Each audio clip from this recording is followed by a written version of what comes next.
Hello, नमस्ते दोस्तों। आज का ये जो सेशन मैं प्रस्तुत करने जा रहा हूँ ये ख़ास करके पेरेंट्स के लिए और इनफैक्ट मदर्स के लिए है। जो आज ये सेशन है इसमें मैं आपको 3 टिप्स दूँगा और ये 3 टिप्स अलग-अलग सिनेरियो के हिसाब से दूँगा। अब पहला सिनेरियो क्या होता है कि पेरेंट्स हमारे पास आते हैं या मदर हमारे पास आती है और कहती है कि बच्चे का वज़न नहीं बढ़ रहा है। बहुत कॉमन कंप्लेंट है, बच्चे अक्सर 1.5 साल से 5 साल की उम्र के बच्चे होते हैं। तो मैं आपको यहाँ पे ये जानकारी दे रहा हूँ कि देखिए जब बच्चा पैदा होता है तो अमूमन 2.5 किलो का होता है और साल भर के एंड तक वो बच्चा 9 या 10 किलो का हो जाता है। यानी कि पहले साल में करीब करीब 7 साढ़े 7 किलो वजन बढ़ता है। ऐसे अगर हम लंबाई की बात करें तो बच्चा 50 सेंटीमीटर का पैदा होता है और साल भर के एंड में 75 सेंटीमीटर का हो जाता है। यानी पहले साल वजन और लंबाई काफ़ी हद तक अच्छा बढ़ती है। पेरेंट्स आते हैं हमारे पास, वज़न करते हैं, हम लंबाई करते हैं तो वो खुश होते हैं देख-देख के कि बच्चे का वज़न 1 किलो बढ़ रहा है, लंबाई अच्छी बढ़ रही है। लेकिन अब आपको ये समझना है कि 1 साल के बाद ये जो प्रोसेस है नेचुरली ये कम हो जाता है।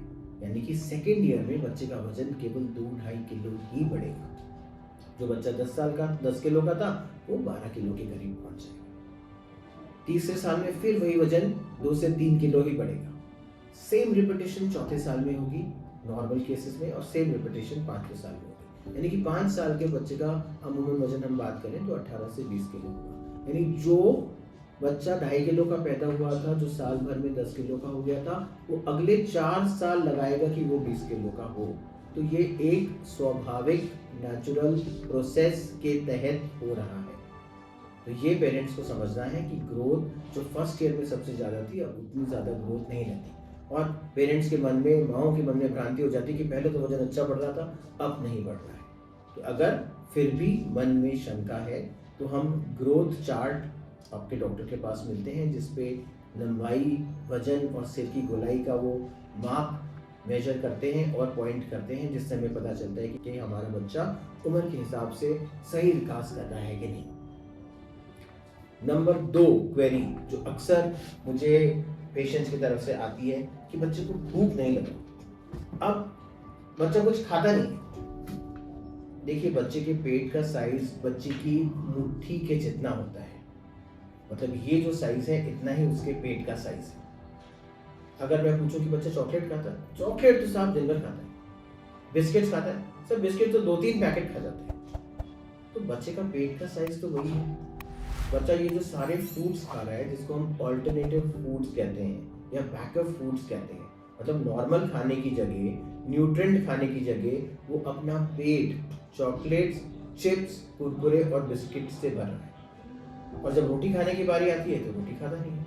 तो हमें लगता है कि बच्चा हमारा कुछ नहीं खा रहा। तो उसके लिए मेरी सलाह ये है कि सबसे पहले आप डाइट एटिकेट्स को अपनाएं। आप फीडिंग एटिकेट्स को अपनाइए। फीडिंग एटिकेट्स मतलब आप कोशिश करिए कि बच्चे को साथ बिठा के खाना खिलाएं। जब आप हो, पिताजी हो, दादाजी हो, दादी हो या और भी घर के कोई मेंबर्स हो, भाई बहन, सब साथ बैठ के खाना खाएं। क्योंकि जब आप खाना खा रहे होगे, बच्चा आपको खाते हुए देखेगा, पापा को खाते हुए देखेगा, दादा को खाते हुए देखेगा, बहन भाई को खाते हुए देखेगा, तो वो जल्दी एक्सेप्ट करेगा और जल्दी सीखेगा। अगर किसी कारणवश बच्चा नहीं खा रहा है, उसका मूड नहीं है या पेट भरा हुआ है, तो उसे दूध बिस्किट या कुछ बिस्किट और या कुछ स्नैक्स लाके मत दीजिए। क्योंकि अगर आपने एक बार ऑल्टरनेटिव फूड की या बैकअप फूड की आदत लगा दी तो बहुत मुश्किल है बच्चा नॉर्मल फूड एक्सेप्ट करेगा। अगर आप खाना खिलाते हैं, बच्चा अपना मुंह फेर लेता है, तो आप भी कटोरी चम्मच को फेर लीजिए। We have to respect his wish. That is very important. His or her wish. उसकी विश को आपको रिस्पेक्ट करना है। मतलब आपने पेट भर के बनाया, बच्चे का पेट भर गया, लेकिन माँ का मन नहीं भर रहा है। वो कह रही कि नहीं अभी ये इसने खाया नहीं। तीसरी मेरी टिप ये है, अक्सर मैंने देखा है कि पेशेंट्स बोलते हैं कि सर भूख बढ़ाने की दवाई दे दीजिए। देखिए मेरी पर्सनल राय ये है कि भूख बढ़ाने की दवाई हमें नहीं देनी। हमें ऐसे रास्ते ढूंढने हैं कि जिससे हम बच्चे को खिला सकें। एक बहुत बड़ी दवाई ऑलरेडी आप लोगों के हाथ में लग चुकी है जिसका नाम है मोबाइल। मोबाइल दिखा के हम बच्चे को ओवर ईटिंग करा रहे हैं। जहाँ बच्चा 4 चम्मच खाने वाला था वहाँ बच्चा 10 चम्मच खा लेता है, और हम एज पेरेंट्स या माताएं बहुत खुश होते हैं कि नहीं मेरे बच्चे ने इतना खा लिया। लेकिन इन सब चीज़ों के, दवाइयों के, कोई मेडिसिन है या इस मोबाइल को दिखाने के, सबके साइड इफ़ेक्ट्स हैं। तो ये हमें समझना है। इनकी लत लग जाती है, बच्चा रुक नहीं पाता, बच्चे को पता ही नहीं चलता कि कितना खाना है। आज वो खाएगा, उसको एक सटाइटी आ जाएगी, एक दिमाग से एक सिग्नल आएगा कि बस इतना तुम्हारे लिए पर्याप्त है, तो बच्चा अपना मुंह फेर लेगा या मना कर देगा। तो आज जो मैंने आपको 3 टिप्स दी हैं तो बहुत पते की टिप्स हैं, उन्हें अपनाइए। पहली चीज़, ग्रोथ चार्ट पे अपने बच्चे का हाइट और वेट प्लॉट करिए और देखिए कि क्या आपका बच्चा उम्र के हिसाब से सही बढ़ रहा है कि नहीं। कंपैरिजन करना बंद कर दीजिए कि मेरे पड़ोस का बच्चा जो है इसी उम्र का, उसकी हेल्थ ज़्यादा है, क्योंकि हर बच्चा यूनिक है, हर बच्चा एक अलग है, उसका अलग व्यक्तित्व है, उसका अलग विकास हो रहा है, उसका अलग दिमाग है।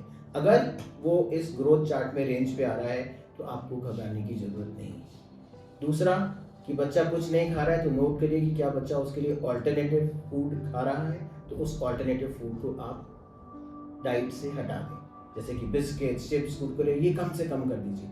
अगर सब्जी नहीं खाता है तो सब्जी को ही आटे में डाल के उसका पराठा बना दीजिए, उसकी खिचड़ी बना दीजिए। डिवाइस करिए, ऐसे तरीके डिवाइस करिए जिससे बच्चा वो उसको एक्सेप्ट करे। और तीसरी टिप जो मैंने आपको दी कि क्या बच्चे को भूख की दवाई या मोबाइल दिखा के खिलाएं, बिल्कुल नहीं। ना दवाइयों के चक्कर में पड़िए, ना मोबाइल के चक्कर में पड़िए। आप स्वयं बच्चे से बात करिए, एज अ फैमिली बैठिए। जब आप खुद खाएंगे तो बच्चा भी आपको देख के ज़रूर खाएगा। Thank you friends.